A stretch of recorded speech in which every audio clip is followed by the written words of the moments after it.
Hello, everybody. Welcome to another Winner Circle Sports Betting Podcast. Sean Higgs coming at you here on Wednesday, the 19th of February. Joined by Matt Fargo as we do as always on Tuesdays. Brian Bittler, a little personal day. I'll do it a little mental health day. Maybe just shoveling snow day. I don't know. I told you I had a couple things to do this week, so just the two of us today. Like, share, subscribe, notification bell on. So you know each and every day we roll out with our free pick videos here. You want to be on board with the free picks. Winner yesterday with our Michigan State and our BYU, pushing our free pick college basketball record to 26-20. We'll keep it going again tonight. 2-1 all week. We were 2-1 on Monday, 2-1 on Tuesday. Let's do it again here. Or excuse me, 2-0 yesterday, I should say. I don't know why I said 2-1. We were 2-0 since there's only the two of us. My mistake there. But again, like, subscribe, share, notification bells on here on the Winner Circle YouTube channel so you know we roll out our free picks. NBA tomorrow with Chip Trimbus and Doug Upstone. The Friday free-for-all on Friday Live. You don't want to miss out. NBA is back. Hockey will be back. College basketball tournaments start up on March 2nd. If you want our premium best bets, you head over to gamblersworld.net. We do have our special NCAA tournament package up for $2.99 through the championship game, which is in April. So you're getting a month plus of college hoops for just $2.99. You don't miss out on that one. If you want something shorter, try a 3-day package. Try a 7-day. Try a 30-day. All guaranteed. Show you a profit or we credit you back. Big weekend coming up in sports. Get a 3-pack Friday, Saturday, Sunday. Maybe when it's Saturdays, Sunday, Monday, as opposed to Friday, Saturday, Sunday. Who knows? Maybe you want Thursday NBA tomorrow. I don't know. You're your own person. Decide what you want. All access day pass, $69.99. Matt's got picks up. I got a 3-pack up. Do as you will. We got a leaderboard. You see everybody's doing. Not just us. We got 12 other guys with us, 11 other guys with us on the site. You see how everybody does. Win or lose, always between no hiding from the record. It's all right there. But, Matt, yesterday we go a nice 2-0 here. So 27-19. I had us down as a 2-1. I don't know why I was thinking that. We were 2-0, perfect with our little home faves there. We got one marquee kind of game and one kind of a under the radar type squad here in the Mountain West game between New Mexico and Boise. I'll be covering that 10 o'clock action. But we have baseball tomorrow. Cubbies and the Dodgers kicking off or pitching off. I don't even know how we even word that for spring training is here. Baseball has arrived. I don't know. I'm not a huge jump into spring training, college baseball betting type guy. Sometimes I'll dabble a little bit into spring training. I'll come in here every day and say, hey, let's take a spring training game today. But do you bet spring training baseball? No. Spring training is hard. Because you don't know the rotations. You don't know what the manager's thinking. Obviously starters are going, one inning? And you just don't know the rotations after that. And you don't know the lineups. It's really, really hard to do. So I've always stayed away. I think there's too many variables where I think if you zone in on a team or two, everybody's got a favorite team. You want to zone in on one team, you read the local paper, you follow the Twitter guy or stuff. You could kind of find out who's going where.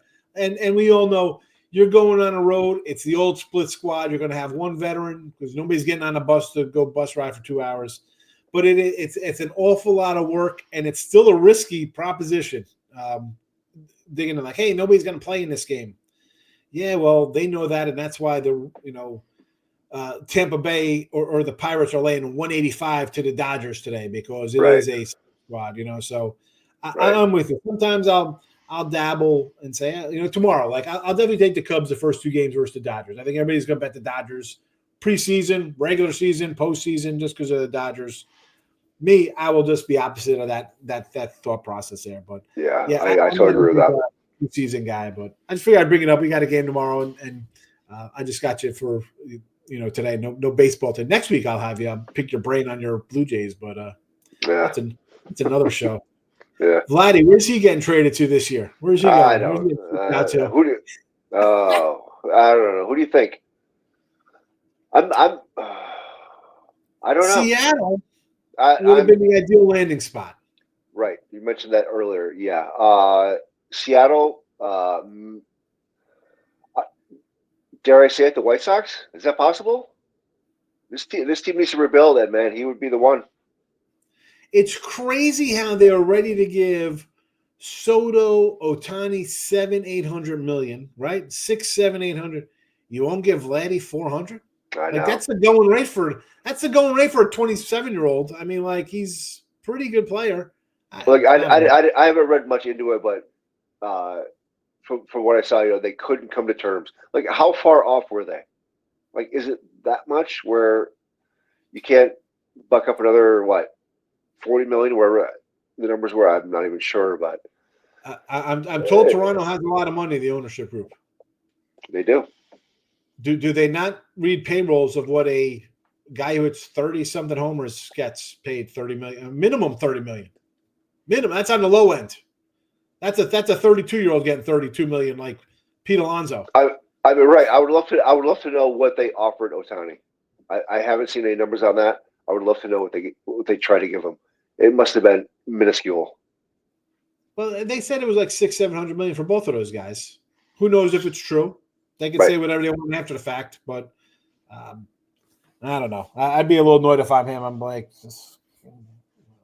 whatever. Let's get to some basketball. We got a good one here. You'll be tipping off 9 o'clock, your game here.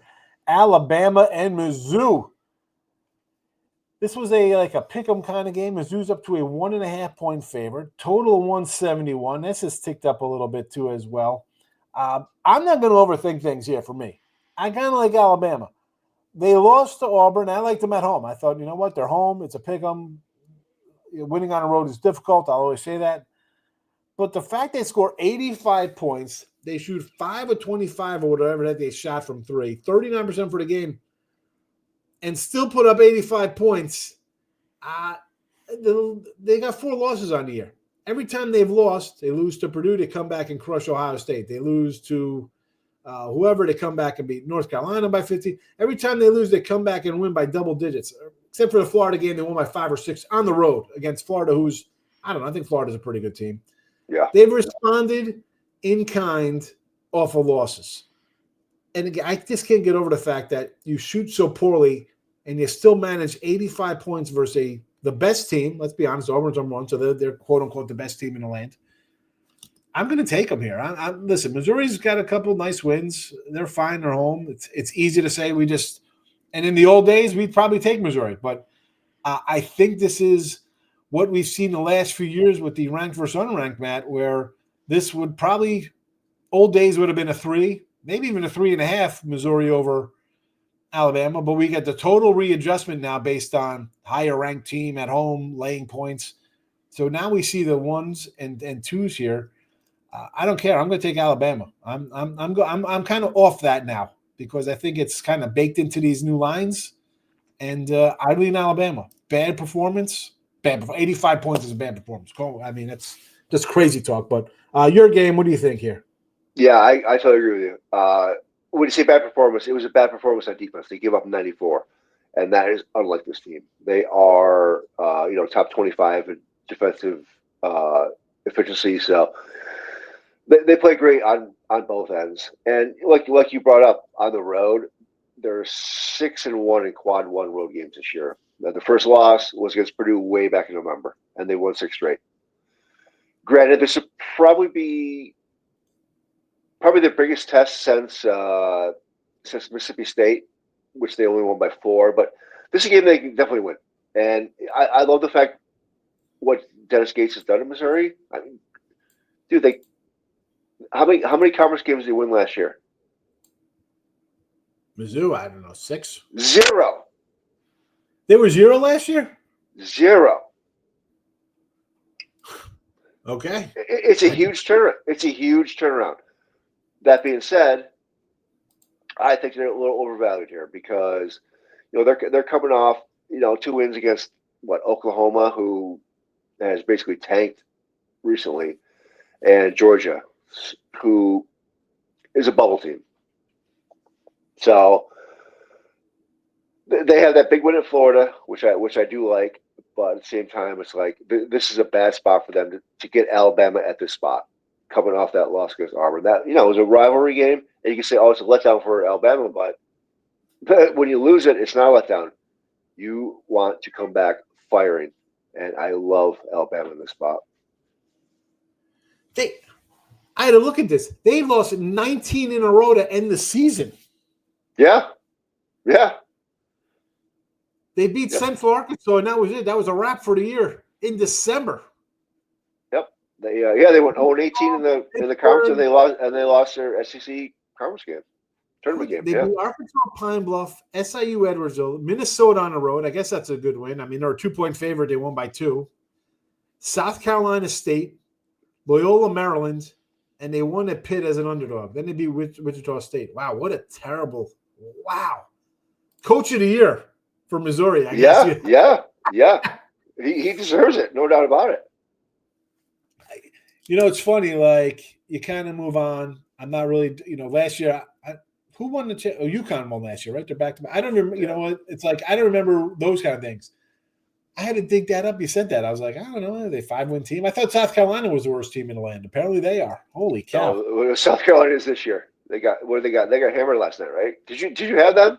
I remember you I said briefly. I said, yeah, that was an LSU game I brought up. I said, LSU, I think, has 2 wins in the SEC, and they have 0. And the line, I think, went up from 1 to 3 or something. Crazy. Man, that's as good as Alabama plus 1.5 official show pick here for Matt Fargo. And I agree as well with Alabama here. I agree them in a big role here to bounce back. Plus 1.5. For as good as Alabama, Auburn, Florida, Tennessee's are at the top of the food chain here, and you can put Kentucky in that group. Who else am I missing? I thought I said Florida. The bottom of this SEC is a absolute pile of dog poop. I mean, 0-13 as South Carolina, Oklahoma and LSU 3-10, Georgia, Arkansas are 4-8, 4-9. And the funny thing is, Arkansas is a bubble team. Well, I was just gonna bring that up. I'm looking at it right now. Arkansas is on the bubble. They're 4-8 and probably gonna get in. I mean, it's crazy. 1, 2, 3, 4, 5, 6, 7, 8, 9, 10, 11, 12 teams. They're possibly gonna get 13 teams in. Which Georgia's going to get in. They're going to be 4-10. They're going to have double-digit conference losses. And there are 1, 2, 3, 4, 5 teams right now in the SEC that are projected to either be in or on the bubble with losing records in the conference. And you look at these records here. Auburn's 11-1, Bama 10-2, Florida 10-3, A&M 9-4, Mizzou's 8-4. Tennessee, Mississippi 8-5, 7-6 for Mississippi State, 6-6 UK, Vandy's 5-7, and they're playing. And Kentucky's a 6-point favorite today over Vanderbilt. Texas 5-8. I mean, as good as this is, you have a middling group of teams that are all like the same. Yep. I mean, I had A&M yesterday. I thought A&M was a better team than they were. They got absolutely their teeth kicked in last night. They did. Yeah, they did. And I agree, like what you're saying, like, you put a team in like Georgia or Arkansas, how far are they going to go? Whereas you're wasting a spot on a good mid-major team. Like, there are 2 teams in the Big West, UC Irvine and UC San Diego. Only one of those are going to get in, unfortunately, because one of these SEC teams are going to get in. And it's unfortunate, it's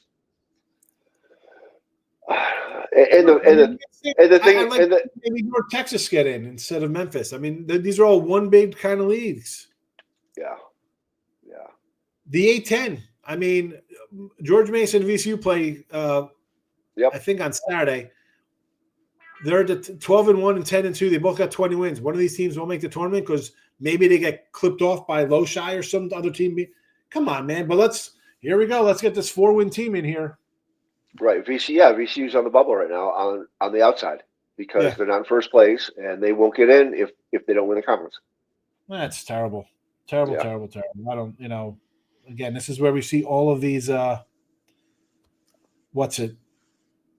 schools. It's like the football playoffs. It's more the same.